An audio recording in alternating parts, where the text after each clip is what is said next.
Buenas noches. El día de hoy nosotros nos corresponde explicarles y exponerles la unidad número 3 del curso de Información Pública. El tema que les voy a exponer es el documento electrónico. ¿Qué es el documento electrónico? El avance de la tecnología ha dado o ha coadyuvado a que un documento que antes simplemente podía ser físico pueda ser ahora electrónico, es decir, digital. De tal manera que este documento, que ahora es de físico a digital, es un documento cuyo soporte material es algún tipo de dispositivo electrónico o magnético, en el que el contenido está codificado mediante algún tipo de código digital. ¿Qué quiere decir esto? Que el documento electrónico puede estar contenido, ya sea digitalmente mediante el internet o mediante algún dispositivo magnético, que sería algún medio de almacenamiento, como son los diferentes medios de almacenamiento que conocemos, como USBs o discos duros. Ahora bien, también me compete hablarles del valor probatorio que tiene el documento electrónico. ¿Qué valor probatorio se da a este documento?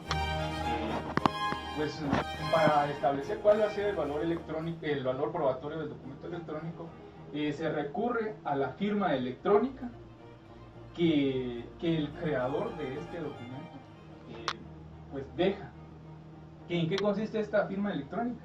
Consiste en la serie de caracteres o impresiones muy peculiares o muy particulares que cada creador del documento electrónico le deja a su correspondiente documento, lo cual lo legitima y hace que corresponda a la persona que lo creó. También podemos hablar dentro de este tema de lo que son las microformas digitales. ¿Qué es una microforma? La microforma es como la versión reducida del expediente o del documento que anteriormente era físico y ahora digital. Por ende, se puede decir que es una forma reducida del documento físico, reemplazando a este físico por una serie de imágenes, textos, características muy propias del documento electrónico. Esto sería prácticamente lo que es el tema del documento electrónico. Buenas noches, licenciada. Me corresponde hablar sobre los documentos electrónicos utilizados en Guatemala. La modernización de tecnificación de un país que en vías de desarrollo utiliza los procesos computarizados. Desde un simple procesador de textos en informática, su aplicación será utilizada para la manipulación de documentos basados en un texto. Dependiendo del programa y el equipo que se usen, los procesadores de textos pueden mostrar los documentos bien en modo de texto, usando selecciones de texto, subrayado o colores para representar cursiva, negrita y otros formatos.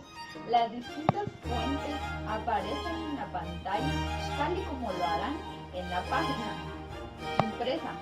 Todos los procesadores de textos y computadoras ofrecen funciones para dar formato a los documentos, como cambios de tipo de letra, presentación de página, sangría de párrafos y similares.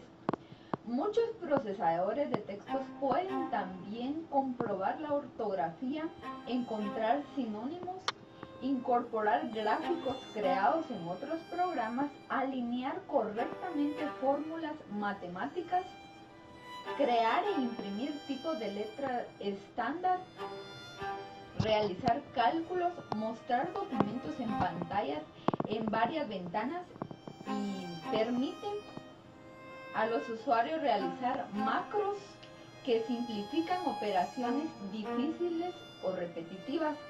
De lo antes expuesto, los fines del documento electrónico son: el equivalente electrónico del papel, el bolígrafo, la máquina de escribir y el borrador y el diccionario. La aplicación y utilización del lenguaje magnético a través de la acreditación, materialización o documentación de una voluntad quizás ya expresada en las formas tradicionales. El otro sería la agilización en el almacenamiento y recuperación de informaciones, debe darse a conocer al usuario. Otra de ellas sería: comprueban o consignan electrónica, digital o magnéticamente un hecho de una relación jurídica o una regulación de intereses preexistentes. Entre ellas también encontramos que algunos solo pueden ser leídos o conocidos por el hombre gracias a la intervención de sistemas o dispositivos traductores que hacen comprensibles las señales digitales. Los documentos electrónicos en la administración pública. Dentro de la administración pública, dentro de la diversidad de funciones que debe cumplir el Estado y sus diferentes instituciones, se pueden encontrar algunos documentos que son estrategados a los particulares en forma inmediata, los cuales han sido producidos a través de medios electrónicos, siendo una gran variedad de documentos que se pueden manejar. Se mencionarán algunos de los más conocidos, tales como la consulta electrónica al Registro General de la Propiedad, la consulta a distancia que se puede hacer el Registro General de la Propiedad y la carencia de antecedentes penales, el documento que contiene el número de identificación tributaria NIF, los despliegues de información catastral. Todos estos se pueden hacer a través de un medio de documentos electrónicos. Nuestro siguiente tema serían las leyes vigentes que contemplan la utilización de medios computarizados en nuestro país, Guatemala, en la cual nuestra ley número 1 sería la Constitución Política de la República, la cual en su artículo 80 promueve la ciencia y la tecnología, el cual es un derecho fundamental que gozan los guatemaltecos para tener acceso a la ciencia y también a la tecnología y a la utilización de esto. Muy bien, nuestra siguiente ley sería el decreto 27-92, el cual es la ley del impuesto al valor agregado, la cual en su artículo 28 nos indica la información de la Dirección General de Aduanas, en la cual determina que esta Dirección General de Aduanas deberá llevar un registro computarizado en base al número de identificación tributaria NIF de todas las importaciones que se realicen. A requerimientos de la dirección, aquella le deberá proporcionar la información que solicite al respecto. Otra ley que regula también el registro de medios computarizados es la Ley de Derecho de Autor, la cual en el artículo número 4 regula que para los efectos de esa ley se entiende por programa, un ordenador, la obra constituida por un conjunto de instituciones expresadas mediante palabras, códigos, planes o cualquier otra forma que al ser incorporadas a un soporte legible por máquina es capaz de hacer un ordenador ejecutable, determinando tareas u obteniendo determinados resultados. Siguiendo con la legislación, encontraremos también el acuerdo número 41/002 de la Corte Suprema de Justicia, el cual es un acuerdo, y en este acuerdo se plasma evidentemente la modernización y el avance tecnológico que debe prevalecer en la creación y conservación de archivos y reproducción de información digitalizada, por lo cual se transcriben varios artículos. Artículo primero. El registro electrónico de notarios. La información del registro manual de notarios, sustentada en expedientes, tarjetas y en libros físicos existentes, será trasladada digitalmente. Artículo 2. Las características. El registro electrónico de notarios tendrá las características siguientes. Debe ser interactivo, ágil y acorde a la tecnología moderna. El artículo 3. El contenido del registro electrónico de notarios. Por medio del registro electrónico de notarios se archivará, registrará, consultará y comunicará la información recibida, accesada, procesada y desplegada. Artículo 5. La actualización de la base de datos, en la cual se faculta la dirección del Archivo General de Protocolos para actualizar la información del registro electrónico de notarios, generada por la información digitalizada que comprende la base de datos, la firma, el sello y la fotografía de los notarios. Artículo 6. Las certificaciones.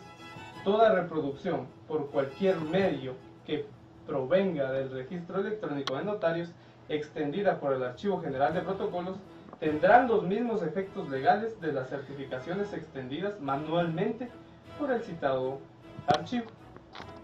También podemos encontrar el decreto número 9 de la Asamblea Constituyente de la República de Guatemala, la cual es la ley de la emisión de pensamiento, el cual regula en su artículo número 2 que se considera impresa la citación de pensamiento por medio de la imprenta, la litografía, la fotografía, el mimeógrafo, el multígrafo, el fonógrafo, o emplearse en el futuro para la reproducción de ideas, como por ejemplo la computadora y medios de grabación con los cuales contamos ahora.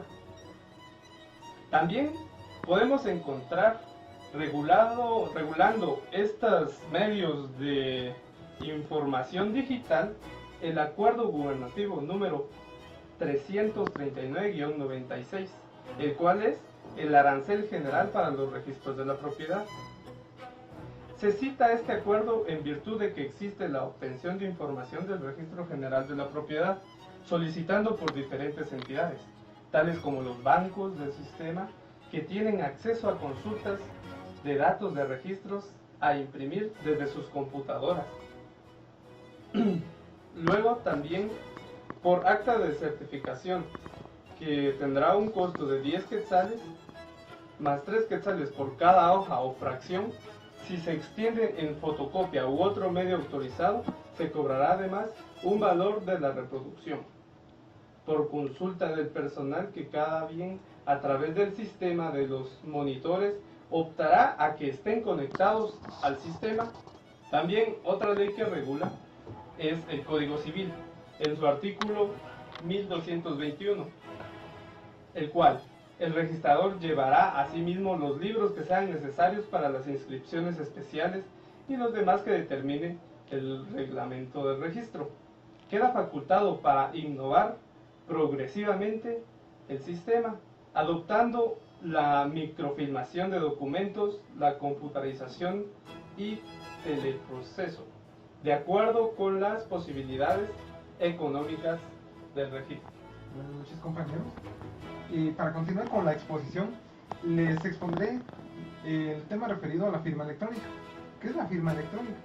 La firma electrónica es un archivo digital que te identifica a realizar trámites por internet en las distintas instituciones del Estado, no solo en las superintendencias de administración tributaria SAT, sino que también en los distintos registros públicos. Como ejemplo podríamos citar los registros de la propiedad, tanto el central como el segundo registro de la propiedad inmueble ubicado en la ciudad de Quetzaltenango, así como el registro de garantías mobiliarias y el registro de poderes. La firma electrónica tiene dos características. La primera es que es única. ¿Por qué es única? Porque solo identifica a un usuario. Y la segunda característica es que es segura, ya que se divide en dos. Existe la firma electrónica pública y la firma electrónica privada. La pública es aquella a la que todos los usuarios de un determinado ente estatal tenemos acceso y todos podemos observar, leer y descifrar el contenido a través de esta clave de características públicas. Pero se diferencia de la privada en el hecho de que en la privada solo el usuario que ingresa a realizar un trámite ante dicha entidad tiene la información y el acceso a la misma.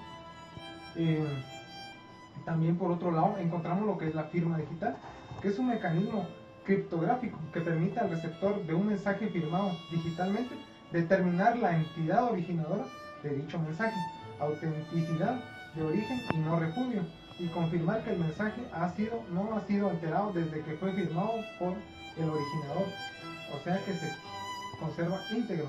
La firma digital se aplica en aquellas áreas donde es importante poder verificar la autenticidad y la integridad de los datos, por ejemplo, de documentos electrónicos o software, ya que proporciona una herramienta para detectar la falsificación y manipulación del contenido. La clave privada es un cifrado de clave simétrico que se basa en un algoritmo o un método que se usa con una única clave para descifrar los mensajes.